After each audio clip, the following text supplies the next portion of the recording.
Hello friends, मैं संगीता आप सभी का स्वागत करती हूँ हमारे चैनल लेट्स क्रैक एसएससी पर। तो जल्दी से जुड़िए ताकि हम लोग अपने सेशन को कर सके स्टार्ट। कुछ चेंजेस हुए हैं शुरुआत में, वो मैं आपको बताना चाहूंगी।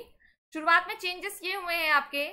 पहली चीज तो एसएससी कॉम्बैट के बारे में आपको बताऊंगी। पहले तो वीडियो को एक बार लाइक कर दो, जितने लोग हो वीडियो को सभी लोग एक बार लाइक कर दो और लिंक को शेयर कर दो। ठीक है, लिंक को शेयर भी कर दो, वीडियो को लाइक कर दो, ये दो काम तो आप कर दो। ठीक, और उसके बाद चलिए यहाँ पे बात करते हैं। देखिए यहाँ पे 17 मार्च starting from batch 17 March, but एक नया बैच स्टार्ट हो रहा है 2 जून से। ठीक है, क्लियर, 2 जून से बैच स्टार्ट हो रहा है। हमें इसमें क्या करना है, पार्टिसिपेट करना है। नया सेशन, नया क्लास शुरू हो रहा है जिसमें हमको पार्टिसिपेट करना है, क्योंकि यहाँ पर आपको सारी फैसिलिटीज मिलने वाली है। फैसिलिटीज सबसे पहले तो हम जानते हैं best educators. Best educators Neeraj sir, प्रतियोगिता मैम, साहिल सर, रानी मैम, पवन सर, अंकित सर, अभिनय सर, कृति मैम, अमन सर, वरुण अवस्थी सर। सफलता का बैच जो कि 2 जून से स्टार्ट होगा। कब से? 2 जून से स्टार्ट होगा। इसमें हमको लेना है हिस्सा, जिसमें आपको पूरा सिलेबस कवर कराया जाएगा। क्लास हिंदी में, इंग्लिश में नोट्स प्रोवाइड होंगे, आपके टॉप एजुकेटर्स मिलेंगे, unlimited access, weekly quiz, mock test and doubt से रिलेटेड क्लियरिंग सेशन दिया जाएगा। अब बात एसएससी कॉम्बैट की करते हैं। तो यहाँ पर एसएससी कॉम्बैट की बात करें तो एसएससी कॉम्बैट में पार्टिसिपेट करने पर एक नया ऑफर जो निकाला गया ये है कि देखिए साहब ने ध्यान से, अगर आप हमारा एसएससी कॉम्बैट में फ्री रजिस्ट्रेशन, पहले तो आप जान लीजिए रजिस्ट्रेशन क्या है। रजिस्ट्रेशन जो है वो बिल्कुल फ्री है। रजिस्ट्रेशन जो है वो बिल्कुल फ्री है। ठीक है, पहली चीज जान लीजिए, है ना। और जो कॉम्बैट है वो आपका हिंदी एंड इंग्लिश दोनों में, हिंदी एंड इंग्लिश बोथ है, हिंदी एंड इंग्लिश बोथ है। तीसरी चीज कि आप इसको लाइव ले सकते हैं। ठीक है, ये 3 चीज आपको ध्यान रखनी है। इसके बाद अगर हम बात करते हैं कि आपको इसमें इनरोल कराने के लिए कोड का यूज करना है। कोड है SANGEETA। अब फायदा क्या क्या सुनिएगा। रैंक 1 2 3 अगर कोई आता है तो उसको 1 साल का सब्सक्रिप्शन, ठीक है, एसएससी प्लस का बिल्कुल फ्री मिलेगा। ठीक, 1 2 3 बोल रही हूं। फिर आते रैंक 4 to 10, उसको मिलेगा 75% स्कॉलरशिप। ठीक, फिर बात करते हैं रैंक 11 to 50 जिसकी भी आएगी, ठीक है, उसको 50% स्कॉलरशिप मिलेगी, 50% स्कॉलरशिप मिलेगी। ठीक, फिर 51 to रैंक 51 to 500 अगर आती है, क्योंकि बहुत सारे स्टूडेंट जुड़ते हैं ना, तो इनको 25% स्कॉलरशिप मिलेगी। तो ये बेनिफिट उठाना है तो जल्दी से जुड़िएगा एसएससी कॉम्बैट में, जो हर संडे को होता है। ओके, नेक्स्ट पॉइंट पर अगर हम लोग आते हैं, यहाँ पर कुछ चीजें हम और आपको बताएंगे।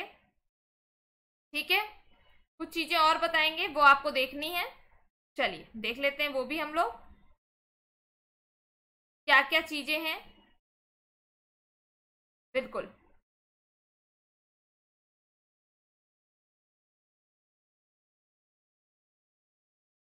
चलिए बात करते हैं इंपॉर्टेंट पॉइंट की। कुछ चीजें इंपॉर्टेंट है। देखिए कोर्स आपको पता है 1 month, 3 month, 6 month, 12 month, 24 month. आप हमारे कोर्स को परचेज करेंगे तो आपको यहाँ पर कोड का यूज करना है, संगीता। कोड यूज करेंगे तो आपको 10% का बिल्कुल ऑफ मिलेगा। और अगर आपके पास कॉइन्स है, स्कॉलरशिप है, जो भी है सब लगा दीजिए तो मैक्सिमम से मैक्सिमम डिस्काउंट मिल जाएगा। क्लियर, मैंने बता दिया है 2 जून से नया बैच स्टार्ट हो रहा है, बिल्कुल मत भूलें, बिल्कुल भी मत भूलें।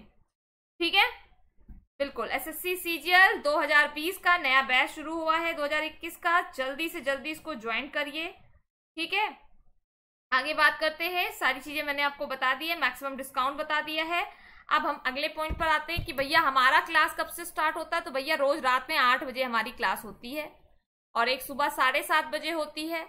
ये होती है करंट अफेयर्स और ये होती है जीएस की क्लास। तो यहाँ पर जुड़ना बिल्कुल मत भूलिए। ठीक है, कोर्स परचेज करने के बेनिफिट ये है कि आपको daily live class, structured courses, live test quiz, unlimited access मिलेगा। और अनअकैडमी लर्निंग ऐप को इंस्टॉल करके यहाँ पर कोर्स पर जाना है, कोर्स पे जाकर कोड लगाना है, कोड लगाएंगे तो आपको यहाँ पर 10% का ऑफ मिलेगा। मैं फिर से कोड बता दे रही हूँ, SANGEETA, संगीता। ओके, आते हैं टेलीग्राम चैनल। मेरा टेलीग्राम चैनल क्या है? तो टेलीग्राम चैनल है लेट्स क्रैक SSC। ओके, चलिए पहले क्वेश्चन पर आते हैं। क्षेत्रीय ग्रामीण बैंक किसके द्वारा प्रायोजित होते हैं? क्षेत्रीय ग्रामीण बैंक किसके द्वारा प्रायोजित होते हैं? इस क्वेश्चन का आपको बताना है करेक्ट आंसर कि क्या होगा। चलिए बताइएगा इस क्वेश्चन का राइट आंसर क्या होगा।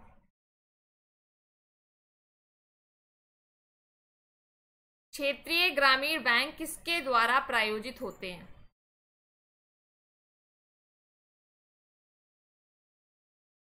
सभी लोग बताएंगे, ठीक है। तो राइट आंसर है इसका नेशनलाइज्ड कॉमर्शियल बैंक। आपने देखा होगा कि जो आपके जितने भी ग्रामीण बैंक हैं उनके सारे के सारे स्पॉन्सर्स बैंक आपके नेशनलाइज्ड बैंक या पब्लिक सेक्टर बैंक होते हैं। जैसे बड़ौदा ग्रामीण बैंक का स्पॉन्सर बैंक कौन सा है? बड़ौदा ग्रामीण बैंक का स्पॉन्सर बैंक कौन है? Bank of Baroda. तो आपको यहां पर एक क्वेश्चन मैं दे रही हूं, आप लोग कमेंट सेक्शन में लिख कर दीजिए मुझको कि आरआरबी की कितनी कितनी % हिस्सेदारी सेंट्रल गवर्नमेंट, स्टेट गवर्नमेंट और स्पॉन्सर के पास है। ठीक है, ये आप मुझे बताएंगे। क्लियर? हाँ बिल्कुल बताएंगे मुझे।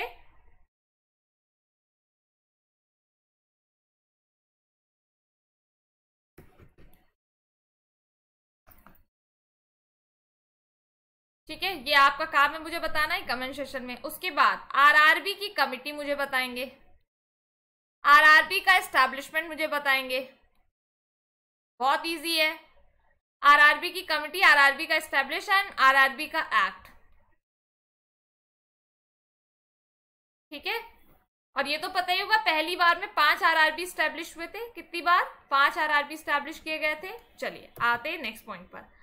नाबार्ड की स्थापना किस पंचवर्षीय योजना में की गई थी? नाबार्ड की स्थापना किस पंचवर्षीय योजना में की गई थी? चलिए बताइए, नाबार्ड की स्थापना किस पंचवर्षीय योजना में की गई थी? इस क्वेश्चन का भी राइट आंसर आप लोग को देना है। नाबार्ड की स्थापना किस पंचवर्षीय योजना में दी गई थी? यहां पर नाबार्ड का फुल फॉर्म देख लीजिए ध्यान से। क्या है नाबार्ड का फुल फॉर्म? यहां पर देखते हैं,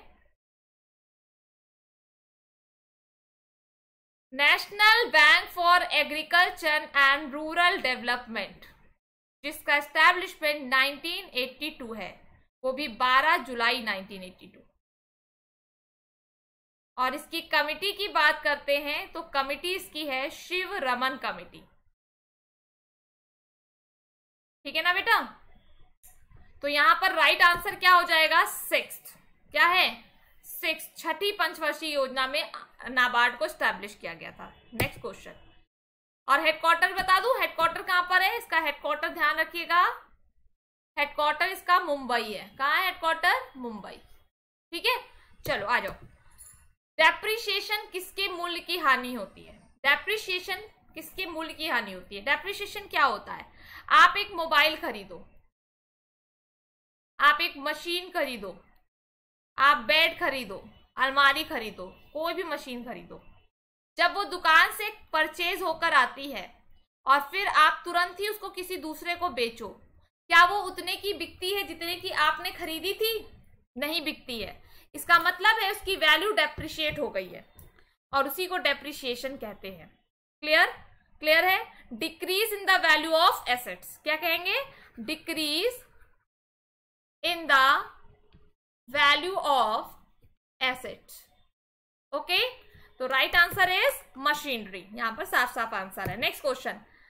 पसच बंकन सप्लाई वक्र बैकवर्ड डिपेंडिंग सप्लाई कर्व का संबंध किससे है? तो बैकवर्ड डिपेंडिंग सप्लाई कर्व का संबंध किससे? इस क्वेश्चन का राइट आंसर आप लोग को देना है। तो जल्दी से बताइए आप सभी लोग कि करेक्ट आंसर क्या होगा। हाँ जी बेटा, राइट आंसर है लेबर। लेबर। Next question. निम्नलिखित में से राष्ट्रीय आय के लिए किसका अधिकतम योगदान है?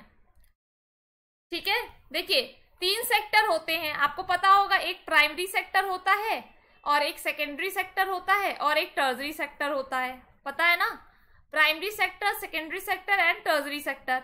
अब प्राइमरी सेक्टर में आता है आपका एग्रीकल्चर, सेकेंडरी में आपका आता है इंडस्ट्रियल सेक्टर एंड टर्सरी में आपका आता है सर्विस सेक्टर। नो डाउट सबसे पहले अगर बात करते हैं तो देश में सबसे ज्यादा योगदान, नेशनल इनकम, राष्ट्रीय आय बढ़ाने का योगदान एग्रीकल्चर का ही था। लेकिन अब अगर बात करते हैं तो अब जो सेक्टर है वो सबसे ज्यादा क्या है, tertiary sector, it means service sector. Okay, clear है सबको? सर्विस सेक्टर में आपका बैंक, हॉस्पिटल ये सब आ जाता है, कॉलेजेस, ठीक है। किस भारतीय राज्य की जीडीपी सबसे अधिक है? किस भारतीय राज्य की जीडीपी सबसे अधिक है? यहां पर सबसे पहले हम समझते हैं जीडीपी क्या, आप लोग आंसर देते जाइएगा। जीडीपी क्या है बेटा? जीडीपी को फुल फॉर्म है ग्रॉस डोमेस्टिक प्रोडक्ट। क्या है? Gross domestic product. Clear? Gross domestic product.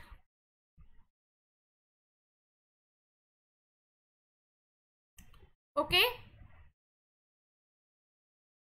Gross domestic product क्या है? Gross domestic product. अब ये होता क्या है समझिए, ये एक कंट्री है, ठीक है ना, और इस कंट्री के बाहर का एरिया, कुछ एरिया जो हमारी कंट्री में ही लगता है, जिसको हम लोग कहते हैं ज्योग्राफिकल बाउंड्री। कौन सी बाउंड्री? भौगोलिक सीमा, ज्योग्राफिकल बाउंड्री। इस बाउंड्री के अंदर, इस एरिया में एक साल में, कितने साल में? एक फाइनेंशियल ईयर। अब ये फाइनेंशियल ईयर आपको पता है 1 अप्रैल से 31 मार्च का होता है। इस फाइनेंशियल ईयर में जितना भी टोटल प्रोडक्शन होता है वो भी फाइनल गुड्स एंड सर्विसेज का, जब हम उसको ऐड करते हैं तो निकल कर आता है जीडीपी, ग्रॉस डोमेस्टिक प्रोडक्ट। चलिए, यहाँ पे राइट आंसर महाराष्ट्र होगा। अब हम यहाँ पर एक चीज समझेंगे कि फाइनल गुड्स क्या होता है, final goods and services madam क्या होता है। तो फाइनल गुड्स एंड सर्विसेज समझिएगा। देखिए, 2 तरीके के गुड्स होते हैं, एक होता है इंटरमीडिएटरी गुड्स, इंटरमीडिएटरी गुड्स, और एक होता है फाइनल गुड्स। क्या होता है? Final goods. इन दोनों गुड्स में अंतर क्या है? इंटरमीडिएटरी गुड्स वो गुड्स होते हैं जो फाइनल गुड्स को बनाने में हेल्प करते हैं। क्या करते हैं? हेल्प करते हैं। क्लियर? अब ये हेल्प करते हैं किसको बनाने में? फाइनल गुड्स को बनाने में हेल्प करते हैं। तो अब पता चला तुमने एक बार इसको ऐड किया और एक बार इसको ऐड किया तो क्या हो जाएगा बेटा? गलत हो जाएगा। क्यों? क्योंकि अब मान लो कि तुम कोई मशीन बना रहे हो, तो मशीन को बनाने में क्या लगता है? लैंड, लेबर, कैपिटल, ये सब लगता है, ये सब इंटरमीडिएटरी गुड्स हो गया। और जब मशीन बनकर तैयार हुई तो वो क्या हो गया? फाइनल गुड्स हो गया। तो अगर ऐसा नहीं करोगे फाइनल गुड्स को तो डबल टैक्सेशन की प्रॉब्लम आएगी, हाँ या ना? तो इस वजह से हमेशा फाइनल गुड्स का दाम ही ऐड किया जाता है। चलते हैं नेक्स्ट क्वेश्चन पर। डेफिसिट फाइनेंसिंग का प्रभाव क्या है? डेफिसिट फाइनेंसिंग मतलब सरकार का घाटा, सरकार का राजकोषीय घाटा। चलिए बताइए इस क्वेश्चन का राइट आंसर। सरकार का डेफिसिट फाइनेंसिंग का क्या प्रभाव पड़ता है? इस क्वेश्चन का प्लीज जल्दी से आंसर दीजिए। और डेफिसिट फाइनेंसिंग का यूज यही होता है, जब सरकार का राजकोषीय घाटा होता है तो सरकार क्या करती है? इस तरीके को अपनाती है, डेफिसिट फाइनेंसिंग को यूज करती है। अब आप मुझे बताओ इस क्वेश्चन का राइट आंसर क्या होगा?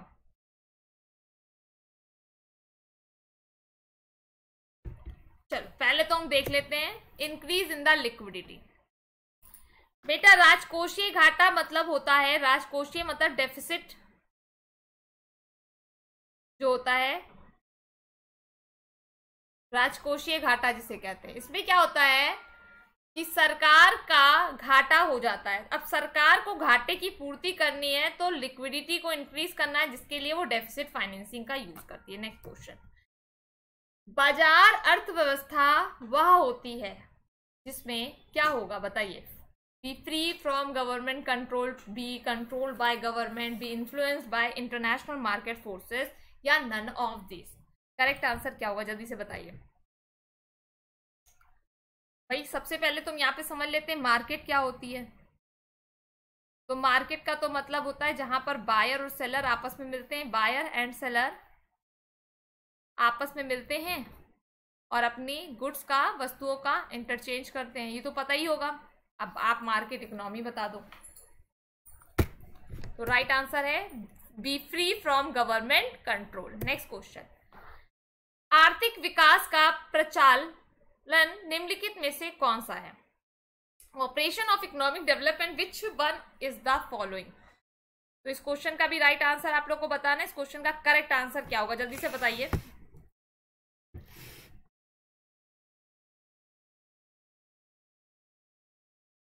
ओके चलिए देखते हैं करेक्ट आंसर। करेक्ट आंसर है per capita monetary income. Next question, मुद्रास्फीति को नियंत्रित करने के लिए सरकार को क्या करना चाहिए? मुद्रास्फीति को नियंत्रित करने के लिए सरकार को क्या करना चाहिए? इस क्वेश्चन का आप लोग प्लीज करेक्ट आंसर दीजिए। मुद्रास्फीति को नियंत्रित करना है तो सरकार को क्या करना चाहिए?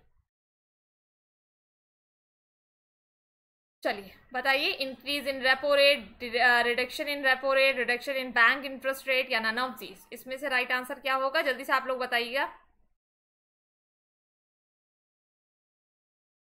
तो right answer increase in repo rate. समझिए, आइए पहले इसको समझते हैं। सबसे पहले तो बहुत से लोगों को यही नहीं पता होगा कि इन्फ्लेशन क्या होता है। तो बेटा इन्फ्लेशन मतलब होता है 5 कंडीशन, जहां पर मुद्रा बढ़ जाती है, ठीक है, वैल्यू ऑफ मनी घट जाती है, डिमांड बढ़ जाती है, परचेजिंग पावर ऑफ मनी घट जाती है, ठीक है। भाई किसी बैलून में आप एयर भरोगे तो वो बैलून फूलता है, लेकिन अगर आप उस बैलून में ज्यादा एयर भर दोगे तो वो फट जाता है। तो इसी तरीके से जो मार्केट में मनी की जो खपत है उतनी ज्यादा बढ़ जाए कि वो कंडीशन इन्फ्लेशन की कहलाती है, ठीक है, क्लियर है। और वस्तुओं के प्राइस क्या हो जाते हैं, प्राइस भी बढ़ जाते हैं, क्लियर।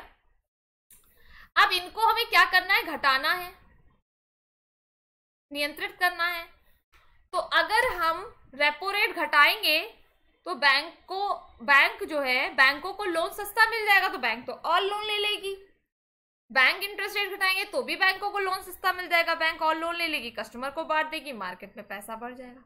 लेकिन अगर रेपो रेट बढ़ा देंगे तो बैंकों को लोन महंगा मिलेगा आरबीआई से, और बैंक लोन लेना कम कर देगी और मार्केट में भी लोन लेना कम कर देंगे लोग। तो ये है राइट आंसर। भारत में योजना निर्माण के उद्देश्य क्या है? भारत में योजना निर्माण के उद्देश्य क्या है? इस क्वेश्चन का प्लीज करेक्ट आंसर बताइए। भारत में योजना निर्माण के उद्देश्य क्या है?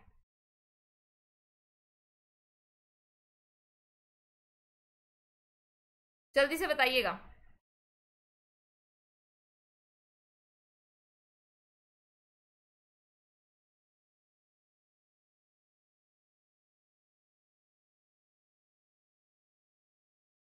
ओके तो करेक्ट आंसर है all of the above. Next question, insider trading किससे संबंधित है? इनसाइडर ट्रेडिंग बहुत से लोग करते होंगे तो उनको पता भी होगा कि इनसाइडर ट्रेडिंग किससे संबंधित है।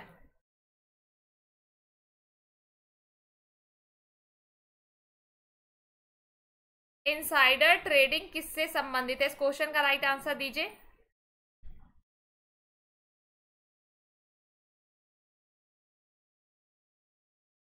तो इनसाइडर ट्रेडिंग है शेयर मार्केट। अब शेयर मार्केट क्या है? जहां पर स्टॉक एक्सचेंज का काम होता है और इसको रेगुलेट करता है SEBI, security exchange board of India, clear, सुना भी होगा। नेक्स्ट क्वेश्चन, पंचवर्षीय योजना बनाने वाली जिम्मेदारी किसकी है? पंचवर्षीय योजना बनाने की जिम्मेदारी किसकी है? चलिए बताइए। जो 5 ईयर प्लान्स बनते हैं उसकी जिम्मेदारी किसकी है?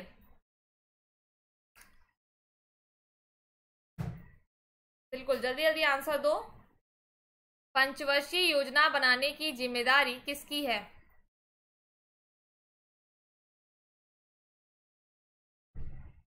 चलो करेक्ट आंसर देख लेते हैं, प्लानिंग कमीशन की। प्लानिंग कमीशन जो कि 15 मार्च 1950 को स्टैब्लिश हुआ था, ठीक है, नोट करते जाइएगा जो जो हम नोट कर रहे हैं। इसका हेड हमेशा कौन होता था? पीएम होता था। तो फर्स्ट हेड कौन था? पंडित जवाहरलाल नेहरू। जवाहरलाल नेहरू ये इसके पहले हेड थे, ठीक है, क्लियर, क्लियर है ना। और ये कैसी बॉडी थी, जल्दी बताओ, ये कैसी बॉडी थी, कॉन्स्टिट्यूशनल थी, नॉन कॉन्स्टिट्यूशनल थी? तो याद रखिएगा, प्लानिंग कमीशन एक गैर संवैधानिक संस्था थी। ठीक है, नेक्स्ट क्वेश्चन, पंचवर्षीय योजना का अंतिम प्रारूप कौन अनुमोदित करता है? पंचवर्षीय योजना का अंतिम प्रारूप कौन अनुमोदित करता है? तो इस क्वेश्चन का भी राइट आंसर बताइए जल्दी से। भाई देखो, जिसको आता है वो बताता जाए, ठीक है, वो कमेंट सेक्शन में दिखता जाता है कि कौन बता रहा है। पंचवर्षीय का अंतिम प्रारूप अनुमोदित करता है नेशनल डेवलपमेंट काउंसिल या प्लानिंग कमीशन। तो याद रखिएगा, प्लानिंग कमीशन। नेक्स्ट क्वेश्चन, योजना आयोग की स्थापना कब हुई थी? अभी अभी बताया, गलत आंसर नहीं होना चाहिए, जल्दी से बताओ, योजना आयोग की स्थापना कब हुई थी?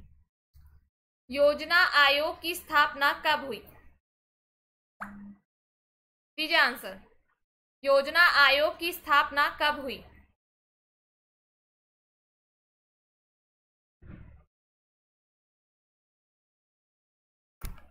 बिल्कुल सही आंसर है 15 मार्च 1950।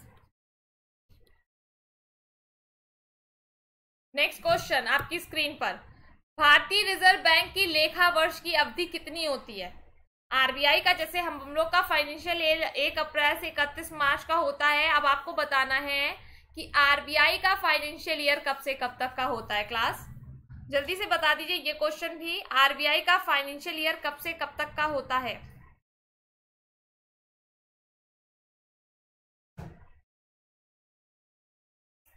आरबीआई का फाइनेंशियल ईयर कब से कब तक का होता है, जल्दी से बताना।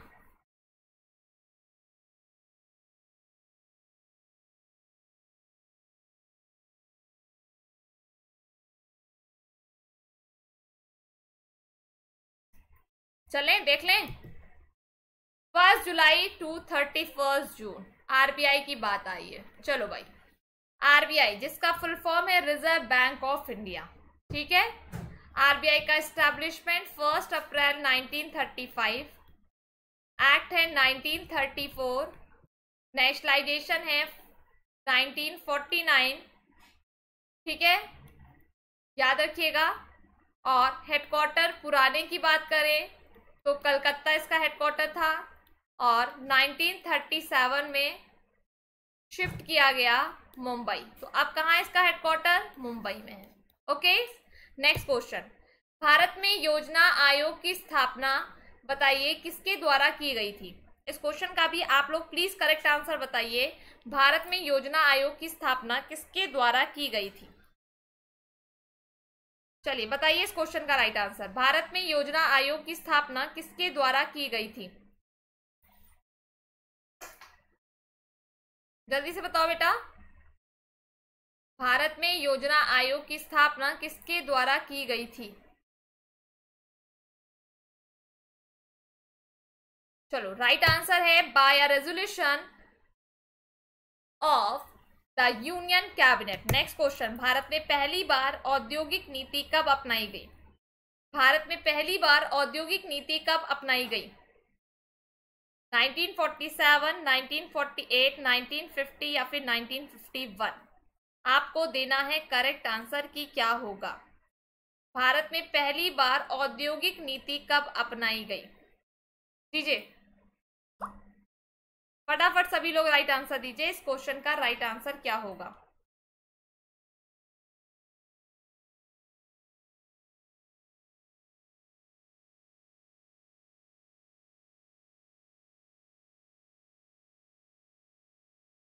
हाँ सभी लोग दो आंसर, जितने लोग जुड़े हुए हो।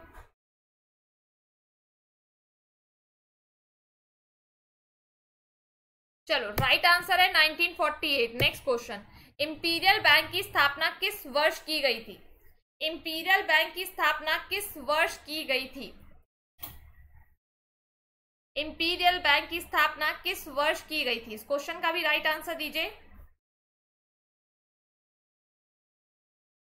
तो देखो भैया, यहां तो आरबीआई की स्थापना की गई थी, यहां तो एसबीआई की स्थापना की गई थी, यहां होगा नहीं, तो राइट आंसर ये हो जाएगा। याद रखिएगा एसबीआई का पुराना नाम, ऐसे भी क्वेश्चन आता है, पुराना नाम क्या था? तो याद रखिएगा एसबीआई का पुराना नाम क्या था? इंपीरियल बैंक ऑफ इंडिया था। इंपीरियल बैंक ऑफ इंडिया, याद रखना, ठीक है ना? इंपीरियल बैंक ऑफ इंडिया था। किसका नया नाम, पुराना नाम? एसबीआई का। एसबीआई की स्थापना फिर इंपीरियल बैंक ऑफ इंडिया का नाम चेंज करके 1 जुलाई 1955 को एसबीआई रखा गया था और इसका हेडक्वार्टर मुंबई है। ठीक है बेटा, चलो आगे बढ़ते हैं। गिल्ट बाजार किससे संबंधित है? आपने सुना होगा गिल्ट एज्ड मार्केट। आपको बताना है गिल्ट एज्ड मार्केट जो है वो किससे संबंधित है। गिल्ट एज्ड मार्केट किससे संबंधित है? जल्दी बताइए, गिल्ट एज्ड मार्केट किससे संबंधित है?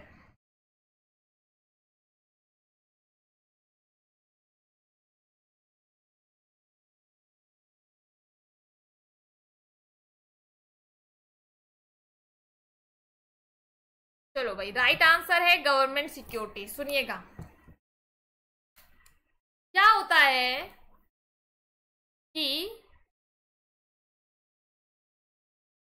जिस मार्केट में गवर्नमेंट सिक्योरिटीज का सेल एंड परचेज होता है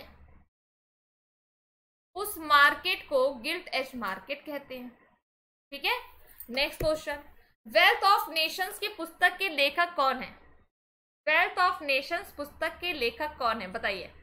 who is the author of the book wealth of Nations? दीजिए बेटा इस क्वेश्चन का right answer. Wealth of Nations पुस्तक के लेखक कौन हैं? जल्दी से सभी लोग बताएंगे। वेल्थ ऑफ नेशन पुस्तक के लेखक कौन है?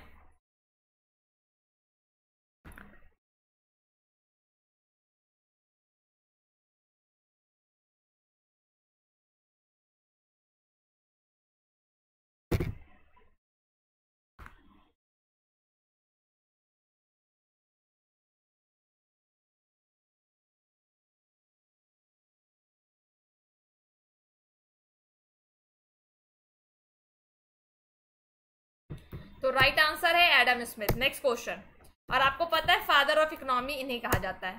भारत में न्यूनतम मजदूरी अधिनियम कब लागू किया गया? भारत में न्यूनतम मजदूरी अधिनियम कब लागू किया गया था? भारत में न्यूनतम मजदूरी अधिनियम कब लागू किया गया था? इस क्वेश्चन का प्लीज करेक्ट आंसर बताइए। भारत में न्यूनतम मजदूरी अधिनियम कब लागू किया गया था? जल्दी से। भारत में न्यूनतम मजदूरी अधिनियम कब लागू किया गया था? Then correct answer 1948 AD. Next question, द्वितीय पंचवर्षीय योजना किस मॉडल पर आधारित थी? द्वितीय पंचवर्षीय योजना किस मॉडल पर आधारित थी? इस क्वेश्चन का आप लोग करेक्ट आंसर दीजिए। द्वितीय पंचवर्षीय योजना किस मॉडल पर आधारित थी? जल्दी जल्दी फटाफट बच्चा आप लोग आंसर बताओ। द्वितीय पंचवर्षीय योजना किस मॉडल पर आधारित थी? Okay, correct answer is Mahalanobis. तो आपको बता दूं फर्स्ट मॉडल ये था एंड सेकेंड मॉडल ये था, और ये दो सबसे मोस्ट इंपॉर्टेंट है। नेक्स्ट क्वेश्चन, चलैया समिति किससे संबंधित है? चलैया समिति किससे संबंधित है? चलैया समिति किससे संबंधित है? इस क्वेश्चन का भी प्लीज आप लोग करेक्ट आंसर बताइए। चलैया समिति किससे संबंधित है?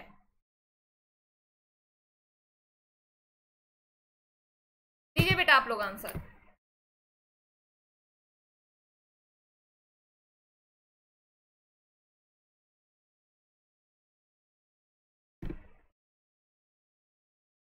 Okay, right answer tax reform. Next question, 15वें वित्त आयोग के अध्यक्ष कौन है? 15वें वित्त आयोग के अध्यक्ष कौन है?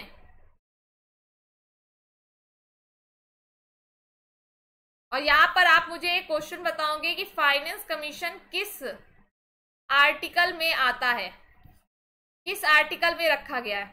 चलिए 15वें वित्त आयोग के अध्यक्ष कौन है? इस क्वेश्चन का करेक्ट आंसर बताइए जल्दी से।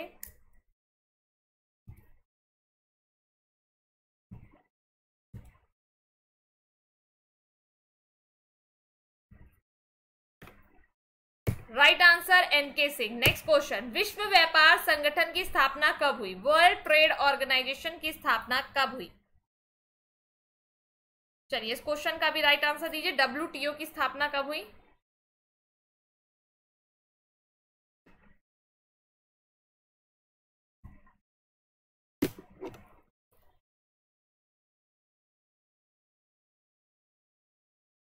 डब्ल्यूटीओ की स्थापना कब हुई? बताइए बेटा फटाफट।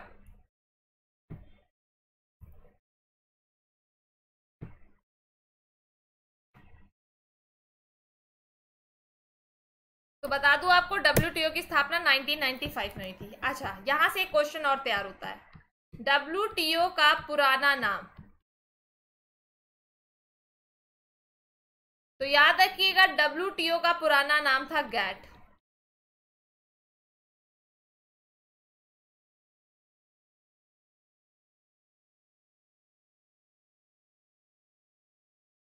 क्या था?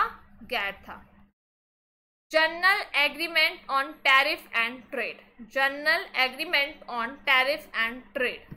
और इसका हेडक्वार्टर कहाँ था? कहाँ है? जेनेवा। डब्ल्यूटीओ का हेडक्वार्टर कहाँ है? जेनेवा। ठीक है। और डब्ल्यूटीओ की एक विंडो है, डब्ल्यूटीओ की विंडो है, आपने सुना होगा, UNCTAD, United Nation conference on trade and development. बहुत इंपॉर्टेंट है सब। Next question, Agmark act कब भारत में कब लागू किया गया? आपने देखा हो कोई भी प्रोडक्ट होता है उसमें एग मार्क लिखा होता है। बताइए एग मार्क एक्ट भारत में कब लागू किया गया? दीजिए बेटा इस क्वेश्चन का भी answer. Egg mark act Bharat में कब लागू किया गया? चलो सभी लोग दो answer. Egg mark act Bharat में कब लागू किया गया?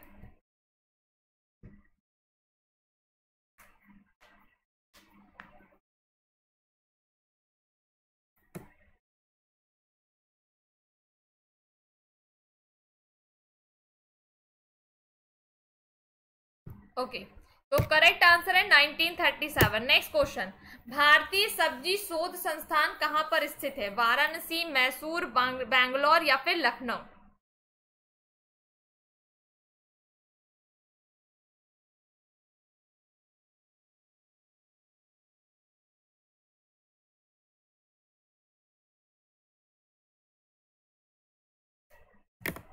तो राइट आंसर है वाराणसी। नेक्स्ट क्वेश्चन, भारत में प्रथम कृषि विश्वविद्यालय की स्थापना कहां हुई थी? भारत में प्रथम कृषि विश्वविद्यालय की स्थापना कहां हुई थी?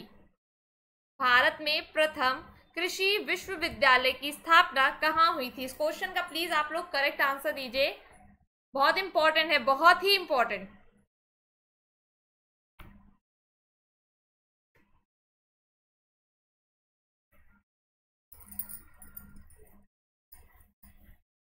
तो करेक्ट आंसर क्या है इस क्वेश्चन का? पंतनगर। नेक्स्ट क्वेश्चन, भारत का सबसे बड़ा नमक उत्पादक राज्य कौन सा है? भारत का सबसे बड़ा नमक उत्पादक राज्य कौन सा है? बताइए, भारत का सबसे बड़ा नमक उत्पादक राज्य कौन सा है? तमिलनाडु, महाराष्ट्र, आंध्र प्रदेश या फिर गुजरात? तो मैं आपको बता दूं, भारत का सबसे बड़ा नमक उत्पादक राज्य है गुजरात, जिसकी कैपिटल है गांधीनगर। सीएम है विजय रूपानी और गवर्नर है आचार्य देवव्रत। नेक्स्ट क्वेश्चन, भारत के किस राज्य को चीनी का कटोरा कहा जाता है? बताइए, भारत के किस राज्य को चीनी का कटोरा कहा जाता है? भारत के किस राज्य को चीनी का कटोरा कहा जाता है? इस क्वेश्चन का भी प्लीज आप सभी लोग राइट आंसर बताइए कि भारत के किस राज्य को चीनी का कटोरा कहा जाता है?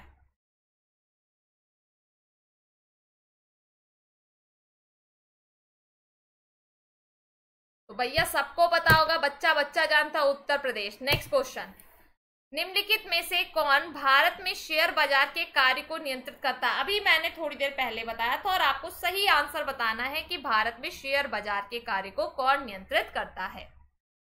बताइए बेटा।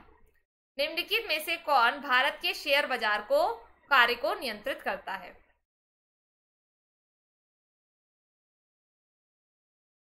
आ जाओ बेटा, फटाफट बताओ।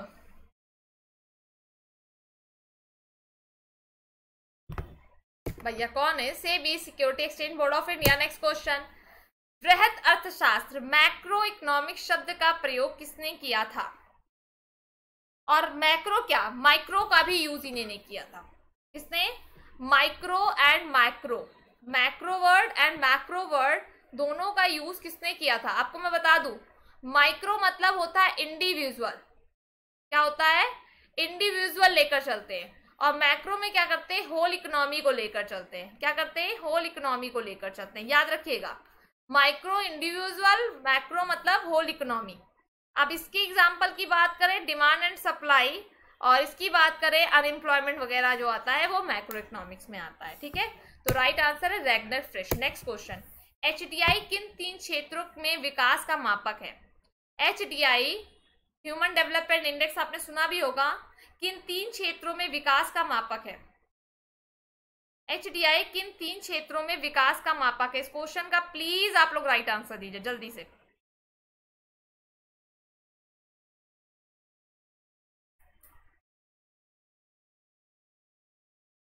एचडीआई किन 3 क्षेत्रों में विकास का मापक है?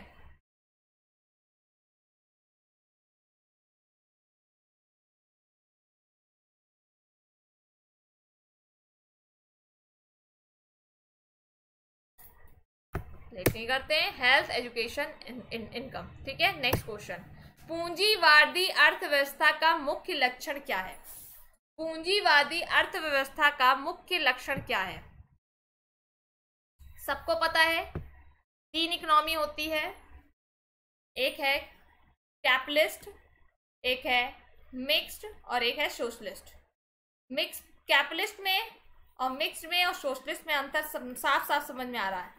पूंजीवादी अर्थव्यवस्था मतलब प्राइवेट ओनरशिप, मिक्स्ड मतलब जहां पर प्राइवेट के साथ साथ गवर्नमेंट भी इंक्लूड है, एंड सोशल मतलब जिसमें सिर्फ और सिर्फ पब्लिक की चिंता की जाती है। तो right answer private ownership. Next question, मानव विकास रिपोर्ट जो है, ह्यूमन डेवलपमेंट इंडेक्स रिपोर्ट जो है, वो कौन जारी करता है?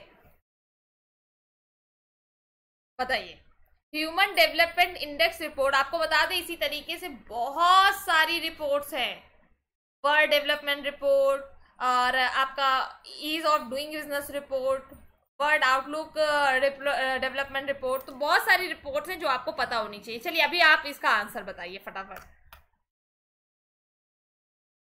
तो मानव विकास रिपोर्ट की कौन सी संस्था जारी करती है?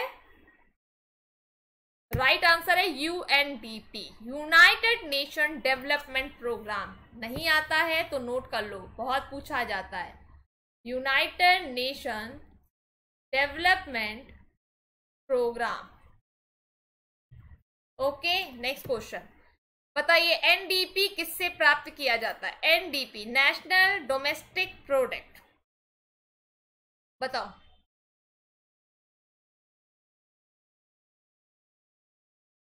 एक नेट नेशनल प्रोडक्ट होता है। एनडीपी किससे प्राप्त किया जाता है?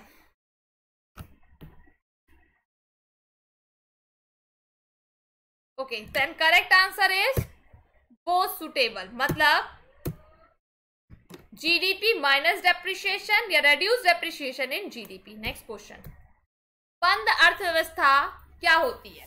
बंद अर्थव्यवस्था, ये 2 तरीके की इकोनॉमी है, एक क्लोज है और एक ओपन है। ओपन का तो मतलब होता है खुली, मतलब जहां पर एक्सपोर्ट इंपोर्ट करने में कोई भी बाधा नहीं होती है। लेकिन एक अर्थव्यवस्था क्लोज्ड इकोनॉमी है जहां पर ना तो इंपोर्ट हो सकता है ना ही एक्सपोर्ट हो सकता है, neither export not import. Okay, next question, निम्नलिखित में से कौन सा भारतीय अर्थव्यवस्था का प्रमुख लक्षण है? भारतीय अर्थव्यवस्था जो है, भारत की जो इकोनॉमी है वो कैसी इकोनॉमी है? पूंजीवादी है, मतलब कैपिटलिस्ट है, सोशलिस्ट है, मिक्स्ड है, कैसी अर्थव्यवस्था है हमारी? तो इंडिया की इकोनॉमी है आपकी पूरी पूरी तरीके से मिक्स्ड इकोनॉमी। आपने देखा होगा यहाँ प्राइवेट सेक्टर भी काम करता है और गवर्नमेंट सेक्टर भी काम करता है। हम सोशल वेलफेयर को भी लेकर चलते हैं, साथ ही साथ हम अपने प्रॉफिट को भी लेकर चलते हैं। नेक्स्ट क्वेश्चन, भारत में राष्ट्रीय आय की गणना किसके द्वारा की जाती है? मतलब जो नेशनल इनकम है वो किसके द्वारा कैलकुलेट की जाती है? National income in India is calculated by. बहुत आसान क्वेश्चन है, प्लीज जल्दी से बताइए राइट आंसर क्या होगा इस क्वेश्चन का। भारत में राष्ट्रीय आय की गणना किसके द्वारा की जाती है?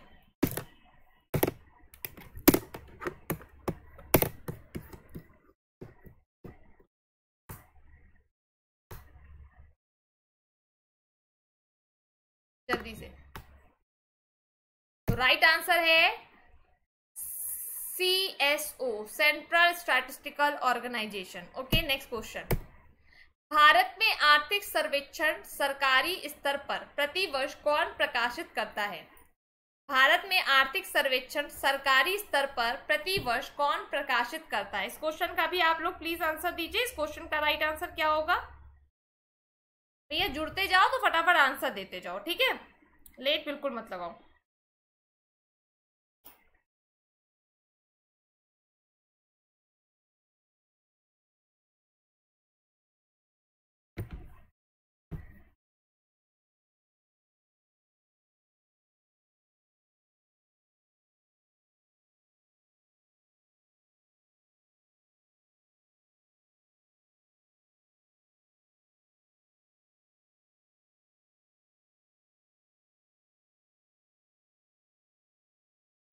ओके, राइट आंसर है उपराष्ट्रपति। नेक्स्ट क्वेश्चन, व्यक्तिगत व्यय योग्य या प्रयोज्य आय का अर्थ क्या होता है?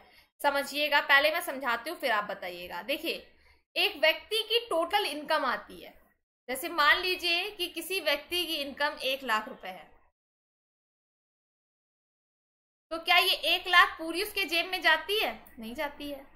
उस इनकम में से वो डायरेक्ट टैक्स पे करता है। क्योंकि डायरेक्ट टैक्स क्यों लिया है? क्योंकि ये एक ऐसा टैक्स है जिसको हम अवॉइड नहीं कर सकते हैं, हमें पे करना है तो करना है। लेकिन अब इनडायरेक्ट की बात करें, भैया जो सामान लेंगे उसी पे लगेगा, नहीं लेंगे नहीं लगेगा, है कि नहीं है?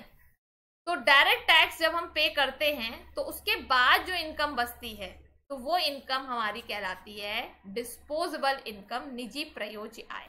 तो यहाँ पर क्या समझ में आ रहा है? बी ऑप्शन समझ में आ रहा है, कोई बात ही नहीं है फिर। नेक्स्ट क्वेश्चन, सकल घरेलू उत्पाद प्लस विदेशों से प्राप्त निवल कारक आय, बताइए क्या कहलाती है? Gross domestic product plus net factor income from abroad. भाई सीधा सा समझो, सबसे पहले देश की जीडीपी निकलती है, हम ऐसे ही बता रहे हैं, आप समझो। फिर हम निकालते हैं जीएनपी, फिर हम निकालते हैं ये निकलती है एमपी पे, ये निकलता है एमपी पे, ये निकलता है एमपी पे, फिर ये निकलता है एनएनपीएफसी, ये निकलता है एफसी पर, फिर ये निकलता है पीसीआई पर कैपिटा इनकम, फिर निकलता है पर्सनल डिस्पोजेबल इनकम। अब इसमें तो देश का पूरा आय जुड़ गई जो देश के अंदर है, लेकिन देश के अंदर के साथ साथ बाहर की भी इनकम तो होगी।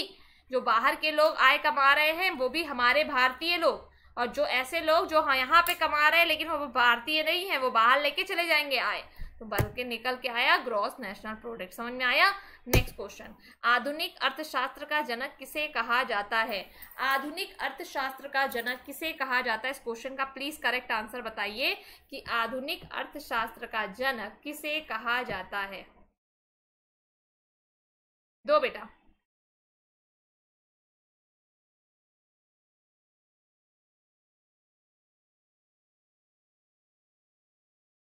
आधुनिक अर्थशास्त्र का जनक किसे कहा जाता है?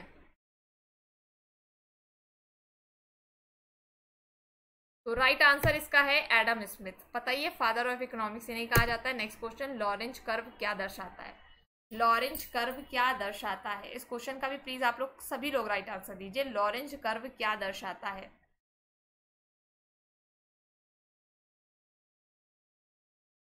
लॉरेंज कर्व क्या दर्शाता है?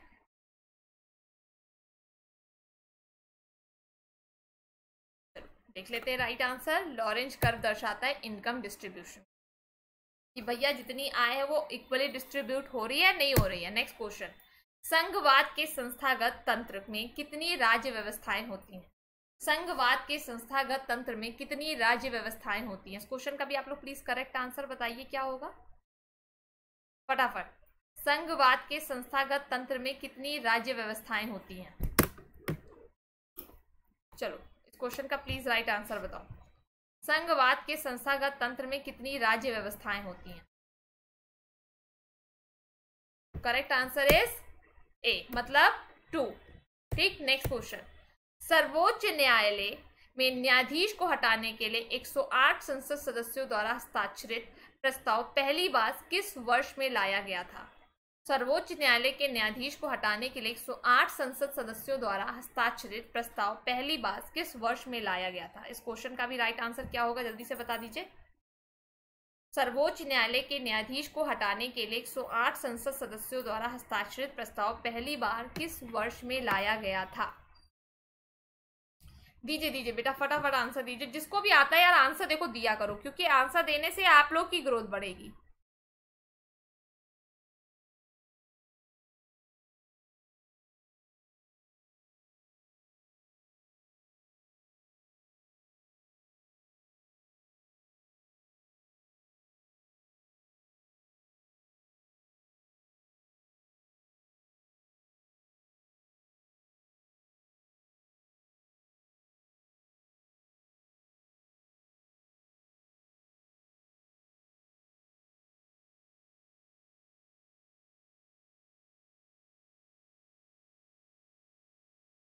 चलो right answer is A. Next question. Panchayati Raj संरचना में कितने स्तर होते हैं? पंचायती राज संरचना में कितने स्तर होते हैं बताइए। पंचायती राज संरचना में कितने स्तर होते हैं? लास्ट क्वेश्चन है आपका, ठीक है? तो जल्दी से इस क्वेश्चन का राइट आंसर बता दीजिए।